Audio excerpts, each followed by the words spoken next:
Contact লেন্সের বিপদ। চোখের সমস্যা অনুযায়ী পরীক্ষা নিরীক্ষার পর চিকিৎসক রোগীকে কন্টাক্ট লেন্স ব্যবহারের পরামর্শ দিয়ে থাকেন, তাও শর্ত সাপেক্ষেও কিছু নিয়ম কানুন নিয়মিত অনুসরণের ভিত্তিতে।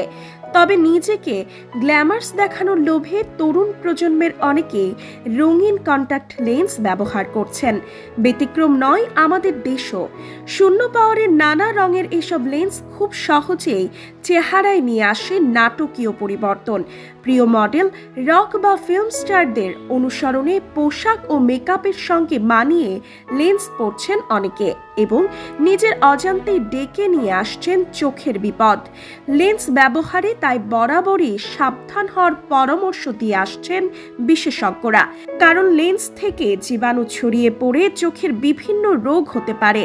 এমনকি জীবাণুর আক্রমণে কর্নিয়ায় ক্ষতের সৃষ্টি হয়ে একেবারে অন্ধ হয়ে যাওয়ার আশঙ্কাও রয়েছে বলে জানান তারা।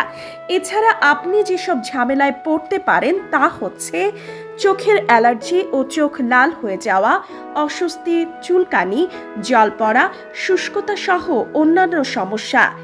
1-2 সপ্তাহ পর ব্যবহৃত লেন্স ফেলে দিতে হয় বলে বছরে অনেক কন্টাক্ট লেন্সের প্রয়োজন পড়ে। সেক্ষেত্রে খরচও অনেক বেড়ে যায়। যেহেতু লেন্সকে ঠিকমতো মেইনটেইন করতে হয়, তাই যাদের একটু আলসেমির সমস্যা আছে তাদের কন্টাক্ট লেন্সের কথা ভুলে যাওয়াই উচিত। এক্ষেত্রে চশমাই হোক চোখের অলংকার। যে কয়েকটি বিপত্তির কথা না বললেই নয় তা হলো লেন্স পরা অবস্থায় চোখে ময়লা গেলে বা আঘাত লাগলে, এমনকি খুব বেশি রোদ বা তাপে গেলেও চোখে দেখা দিতে পারে জটিলতা। কৃত্রিমতা এড়িয়ে আমরা কি আমাদের অমূল্য চোখ জোড়াকে দিতে পারি না একটু প্রাকৃতিক শান্তি, একটু সচেতনতা, পরিষ্কার পরিচ্ছন্নতা আর একটু বিশ্রাম?